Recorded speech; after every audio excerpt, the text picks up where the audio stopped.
salaamaaleykum wa rahmatullah mbokk yi dal leen jàmm ci seen émission Lirec di live record di émission bi nga xamante ni dañ ko jagleel ndaw ñi nga xamante ni dañuy yëngu ci wàllu culture ci wàllu business ak ci daara ak li nga xamante ni moom mooy lépp lu xeetoo lu ndaw di yëngu bii nag di suñu deuxième numéro ñu dalal ci Ben Mouhamed Ibn Mokhtar ñu naan ko BMIM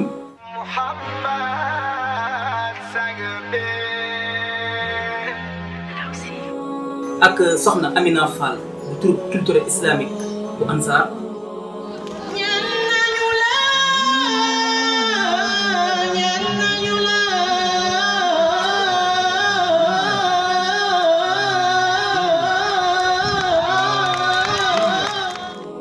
keroog nag gis ngeen Abdallah Ali wax dëgg yàlla toj na émission bi tey nag xam naa xale yi incha allah dinañ ko màbbal kon dañuy def dara lu dul jox suñu invité yi ñu nuyu téléspectateurs yi.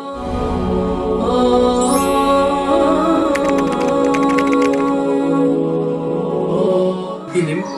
di jeune artiste boo xamante ne day def slam ak rap version islamique vraiment génne ay son yu bari def ko ay clip vraiment daal macha allah. asalaamaaleykum wa rahmatullah maa ngi tudd Ben Mouhamed Ibn Mokhtar ñu gën ko xam si BMIM dëkk jàmm ngeen si Kambaaw nekk jeune artiste waaw di yëngu si wàllu culture. kon donc duñ def lu jaar ci suñu deuxième invité muy soxna Amina FALL moom it vraiment nit ñi miin nañu ci seen chaîne YouTube Jottali rek ci way yu am solo yi muy def ak voix d'or bi soxna Amina salaamaaleykum.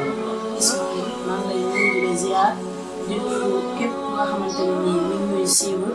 man nag maa ngi wuyoo ci tur bi ñu naan Amina FALL bokk ci troupe culturel islamique bu Ansaroul Ouma ñëpp xam ko fii ci Sénégal. kon donc déglu nañ nuyoo bu matale boobu nga xamante ni suñu xale yi di suñuy gan joxe nañ ko fii tey ci seen émission Lirec di live record nekk seen deuxième numéro kon dañuy dégg ñu naan troupe culturel islamique di dégg ñu naan musique islamique tey BMIM Ben Mouhamed Mokhtar boo ma mënoon expliquer exactement musique bi ngay def maanaam exactement yow ban xeetu musique la. man nag mën naa ne soo xoolee dinaa jël si fànn yëpp mais si afro arabe bi la gën a basé waaw si afro arabe bi daal la gën a basé soo déggoo sax di nga xam musique bi may def maanaam lan mën na si wàllu arabe daal. yow sama yaay aw ma safay. musique afro arabe souvent da ngay gis ni ay paroles arabe ngay dégg mais yow ay olof ngay wax. ya Muhammad ya Muhammad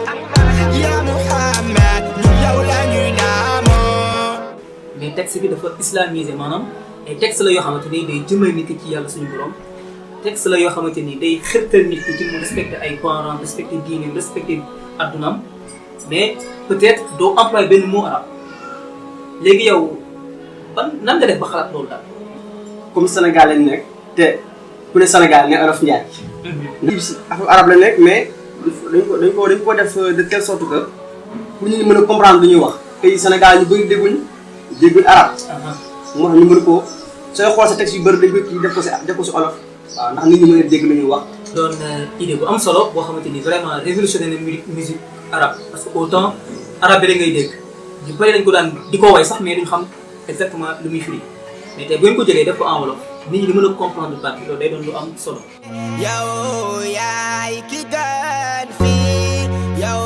la yàlla yónni. waaw man li ma def ba dugg ci art bi lenn la dama leen doon topp di leen suivre di dem ci seeni programme may xool aussi tamit ni xale yi di defee seen prestation mu neex ma am solo tamit ma xam ne lii sentir naa ci sama bopp te aussi tamit war naa cee mën a bokk noonu laa demee ba dugg ci. bi ma ci duggee mën naa ni jéego yi ma ci def bareewul noonu. ndax gis nga ci koor gi am na benn clip boo xamante ni NIMIMpro ak Sakha prod bi toog ñu ko réalisé. may la xel joxu la basir ar la def la ngay samir. waaw clip boobu noonu ñu ngi ci way bi nga xamante ni nii mooy mbokk ndax Sénégal fii bari na nit ñi nga xamante ni nii mën naa ni xamuñu seeni mbokk te tamit aussi bari na ñu nga xamante ni nii bu ñu demee bëree du ñu xam fan lañu war a delluwaat. bopp del sil xam say waa bi lay nax yow shaytaan dunya moom day nax ab jaam nafsu moom day xañ ak lam. public bi nag macha allah ba ñu defee liggéey boobu noonu ba partager vidéo bi macha allah kontaan nañ ci te aussi tamit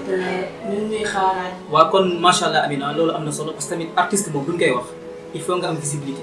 te clip bokk na ci li nga xamante ni moo mën a gën a jaay artiste parce que souvent ñu bari dañ lay dégg di la béggee mais gisuñu la mais le fait que ñu gis dinañ xam ni kat ah ki mu doon déglu kat ku ndekete kii la te bul xeeb li ngay def mooy comme concept émission bi defal même bu clip bi bu dee sa téléphone la au moins nit dina la gis xam ni kii kat soo ko indile caméra mu toj dëkk moo tax loolu moom dañ koy rafetlu bu baax a baax tamit mu am benn son bu am solo boo way yaa rasulallah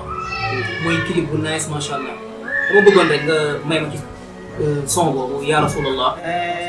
sama soppe ni ma la bëggee ëpp na ma doole ba dama jaaxle yow yaay ki gën fii yow la Yàlla yónni teggi nga yéen wi wan nga ñu yoon wi ya Muhammad ya Muhammad ya Muhammad yow yaay suñu sang ya Muhammad ya Muhammad ya Muhammad ñun yow lañu bëgg ya Muhammad ya Muhammad ya Muhammad yow yaay suñu héros ya Muhammad ya Muhammad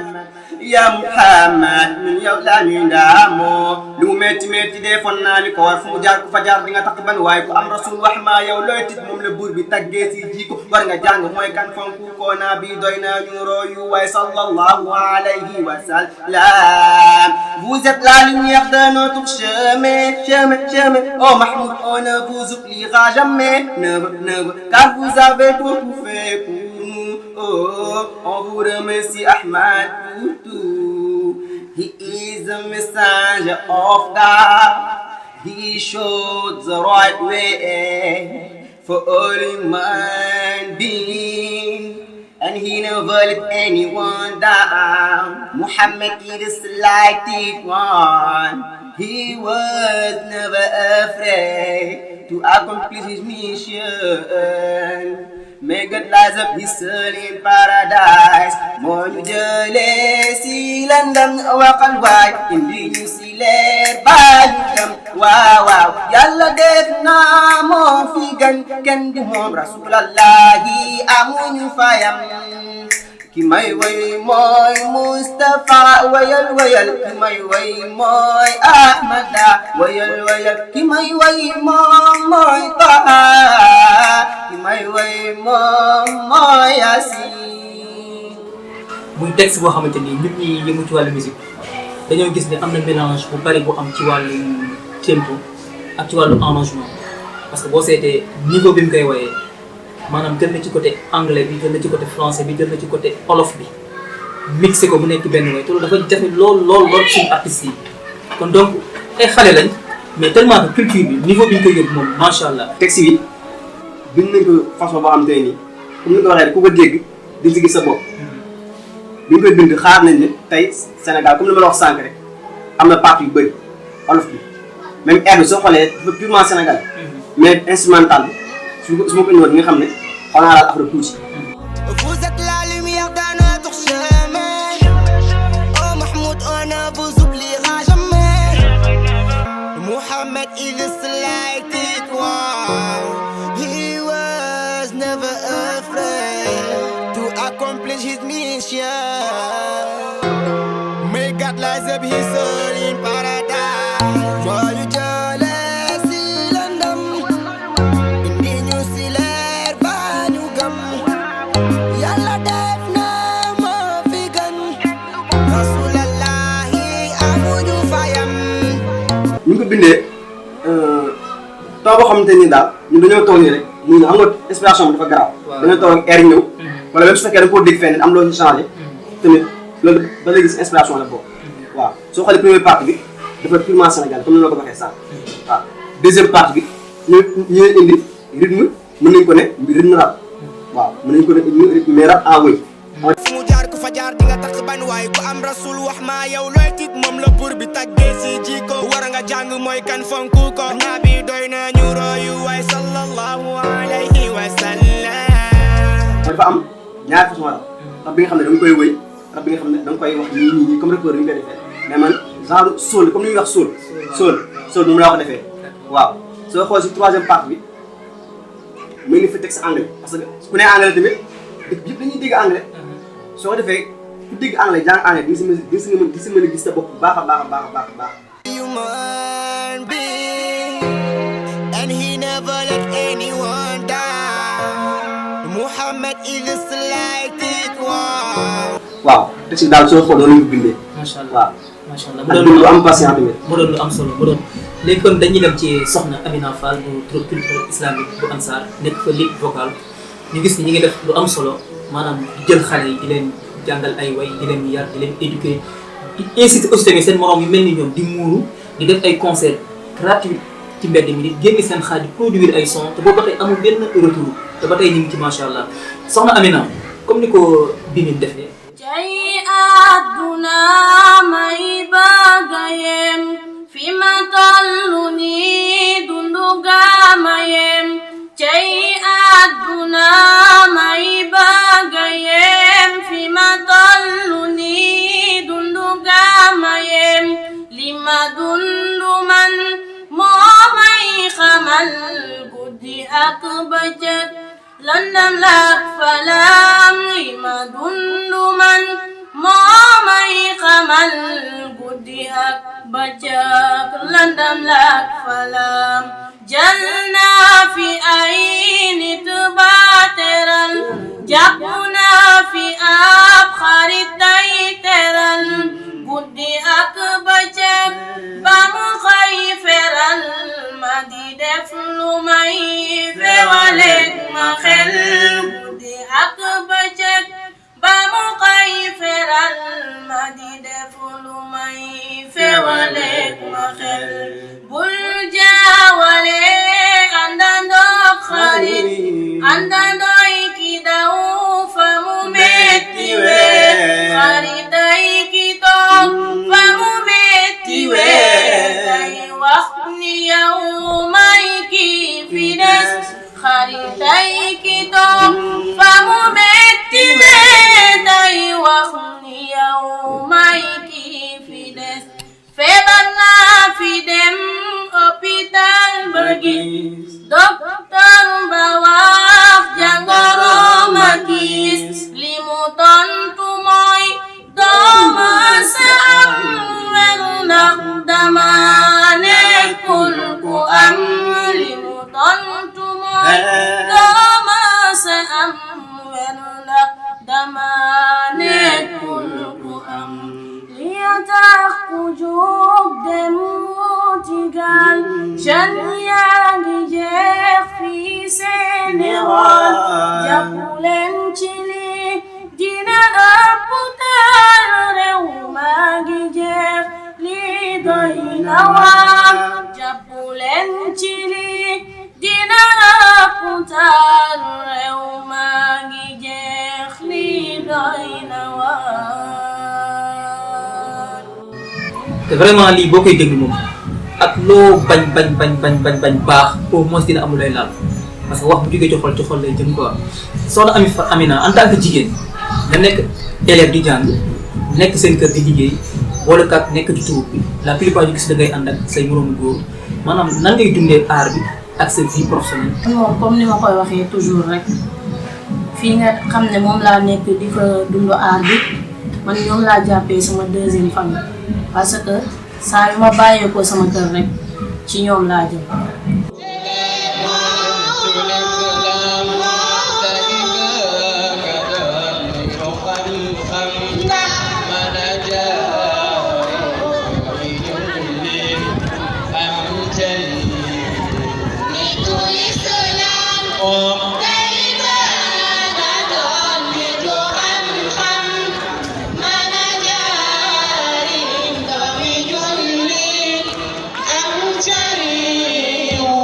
may dund ak ñoom lu nga xamante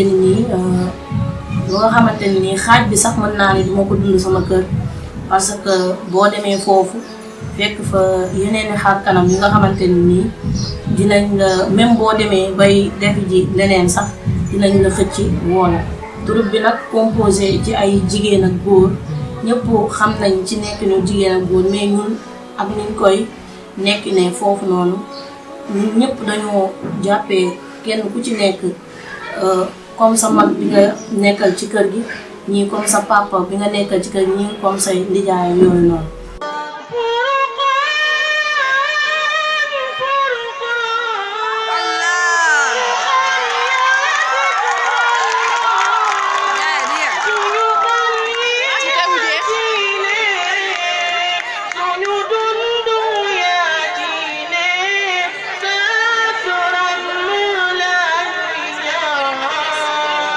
man nag ak sama vie professionnelle comme ni ko waxee rek bokkul ak dara ci troupe bi maa teewul man maa ngi dund sama dund ni ma ko bëggee ak ni ma ko sentiré daal. sa famille. sama famille maa ngi dund ak ñoom tamit nice waaw bëgg waay bi nag moo tax ma nekk ci mais ñoom tamit ñu ngi ci soutenir ci benn ko.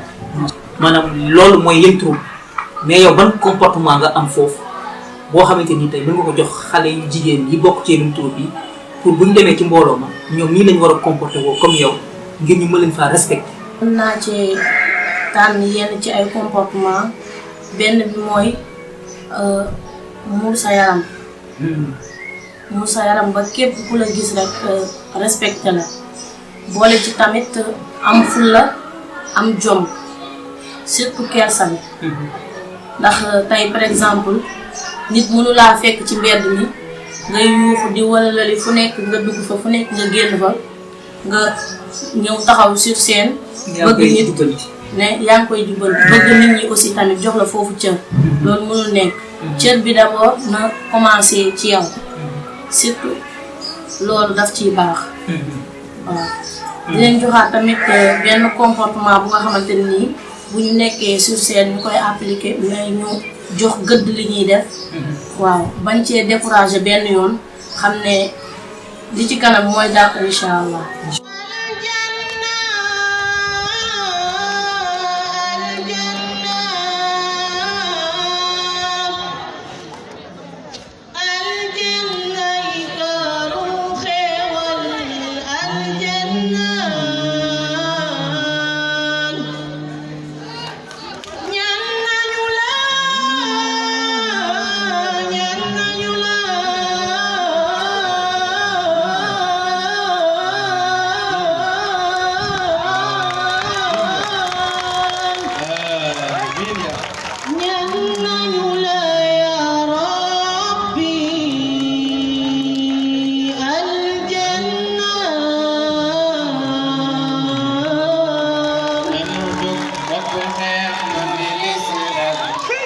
maanaam nit ci ñu ko mënee tënk rek respecté sa bopp bokk na ci respecté li la yàlla tënk mooy nga muur matala say cër dara du feeñ nga am ful la sa diggante ñeneen ñi lu ngeen bokk famille même sa mag bi nga bokkoon ndey war na am benn baara sa diggante moom beneen bi mooy nga respecté règlement bi troupe ba teg aussi tamit nga respecté règlement bi la seen waa kër teg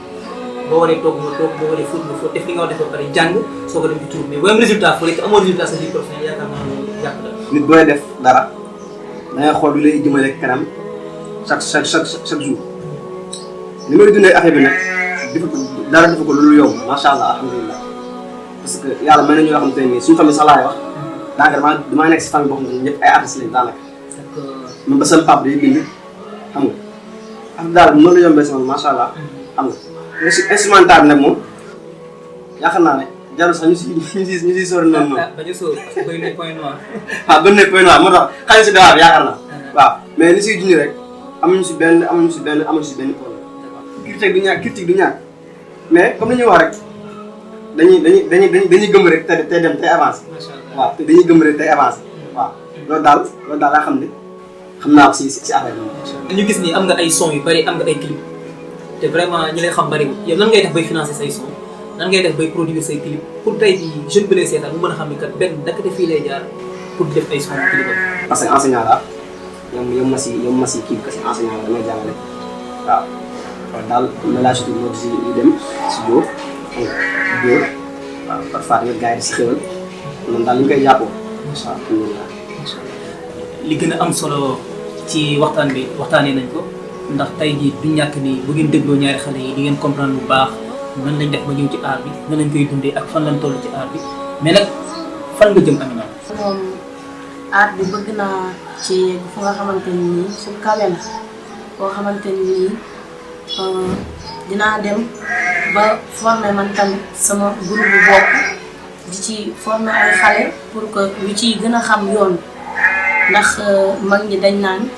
xale boo bëggee li ngay wax mu teel a dugg ci bopp bi dañ koy jaarale ci waay. man sama vision foofu la yegg ci fu kawe fu nga xamante ni nii dinaa dem ba ma nit former sama groupe bu bopp di leen ci jàngal di leen ci xamal daal. macha allah kon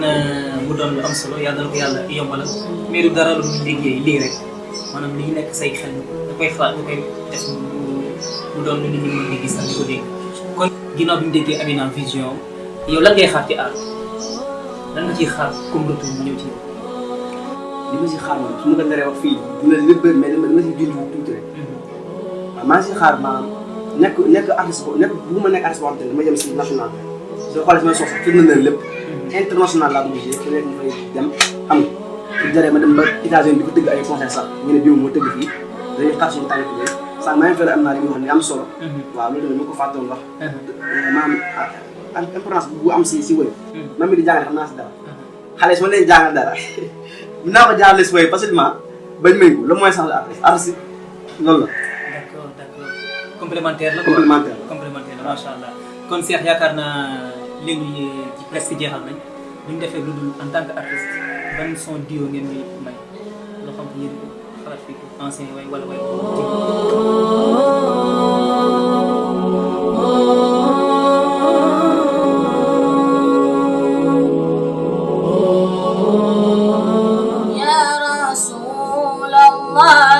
محمد يا حبيب الله محمد ابن عبد الله محمد صفي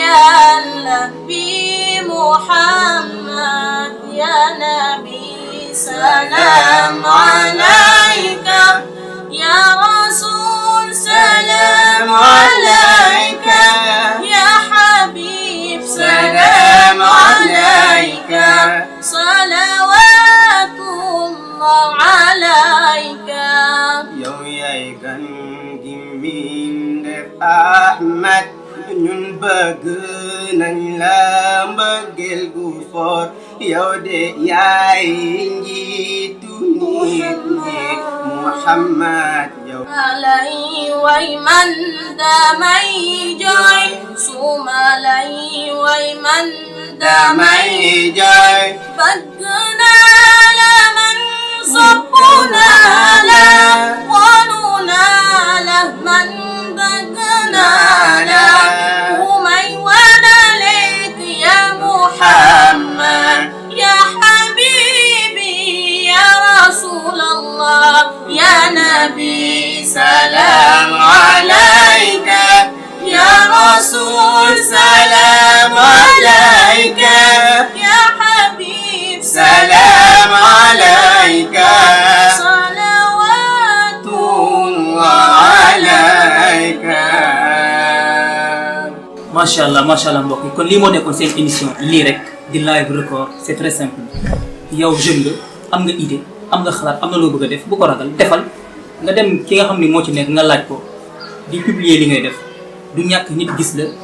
yokk la ay bagages pour nga mën a persévérer kon donc ñi ngi gërëm bu baax soxna Amina Fall ak BMIM Ben Moukhtar di joxante rendez-vous incha allah ci yeneen i émission ak ci yeneen i jotaay ak yeneen i artistes mais aussi tamit ci yeneen i rubrique incha allah ñu àndoon ceeg Sakha prod ak suñu moniteur bu mag bi di Abdou Samba jeune di joxante rendez-vous incha allah ci beneen émission ak ci yeneen i jotaay ak yeneen i invité ci seen émission lii rek salaamaaleykum wa rahmatullah wa barakaatu.